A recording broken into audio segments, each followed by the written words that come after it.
Hello, everyone. Thanks for listening to Wake Up, Look Up, a podcast where we connect events happening in real time to the gospel of Jesus Christ.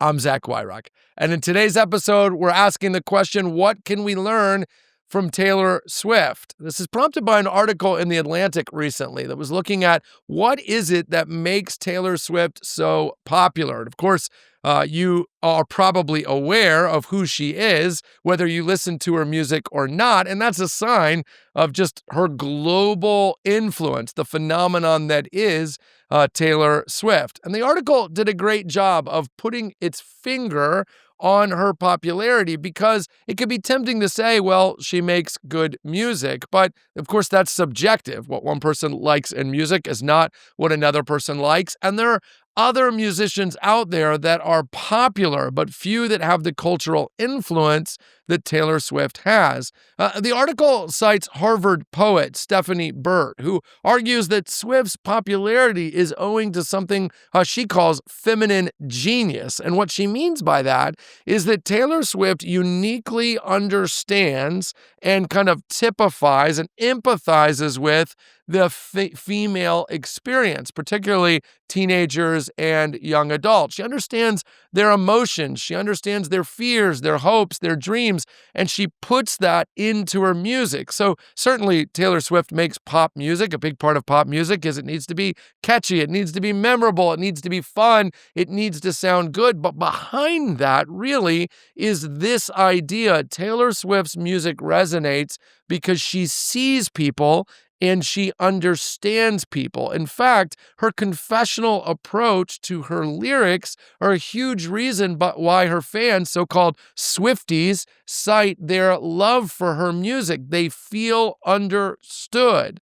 And in that way, I think Taylor Swift is a great launching off point for what I think God wants in churches and what I think God wants in the preaching of the gospel, and how I think as a pastor and as the church, we have a lot to learn from Taylor Swift. Here's what I mean. A big part of the heart of God in the Bible is that he sees people. He sees them uniquely. He understands their story. He values them. You can see this in a lot of different ways. One example of this is in Genesis 16, when Hagar, the used and kind of abused maidservant of Sarah, says about God, "You are the God who sees me." You see this in the ministry of Jesus time and time again, whether it's Zacchaeus, the rich young ruler, Nicodemus, the woman at the well. Jesus not only deals with individuals, his approach to those individuals changes.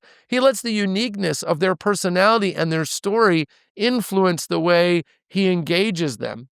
And that's not just true of God. That's something that is true of what the Bible teaches us about gospel ministry. The Apostle Paul in Romans 12:15 calls us to rejoice with those who rejoice, to weep with those who weep, which of course you can't do unless you understand someone's story, unless you understand their why, what's going on in their lives, why they're rejoicing, why they're weeping. The Bible isn't calling us to a thin kind of empathy that sees the tear in your eye and squeezes out one in mine. The Bible is calling us to the kind of intentional relational engagement that means acknowledging the power of a person's particular story, what really makes them afraid, what really gets them excited, what they're hoping for their future. That is the goal of understanding them, and then of course bringing the gospel to bear on their life. 1 Peter 3:15 says this, that you must be ready to give an answer to each person with gentleness and respect. Look, we want to reach people with the good news of Jesus, but part of being ready with gentleness and respect is understanding where a person already is. I mentioned this about Jesus, but when you look at how he talks about his own message, his life, his death, and resurrection, it changes based on the person. With Nicodemus, he's confrontational, shaking at the root of his religion. With the woman at the well, he's relational, speaking the value that she no longer believes that she has. Jesus understood people, and his message was true and central all the time, but it wasn't one size fits all. It was customized because of how he understood particular people. After all, isn't the essence of the gospel in John 1:14 that the Word became flesh and dwelt among us? He entered our stories. He incarnated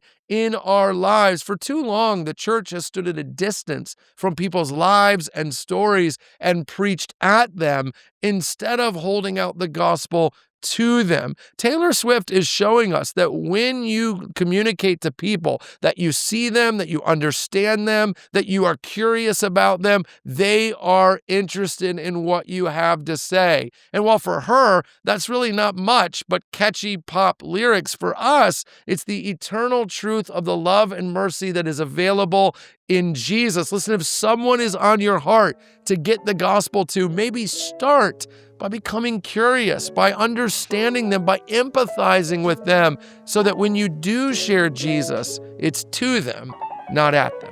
Hey, thanks for watching this episode of Wake Up, Look Up. If you enjoyed it, please help us get the word out by sharing it with someone you think might benefit from it. And while you're here, make sure to subscribe to our YouTube channel to get further content, or even download the CCC app, where you'll find even more resources to help you grow in your faith and relationship with Jesus Christ.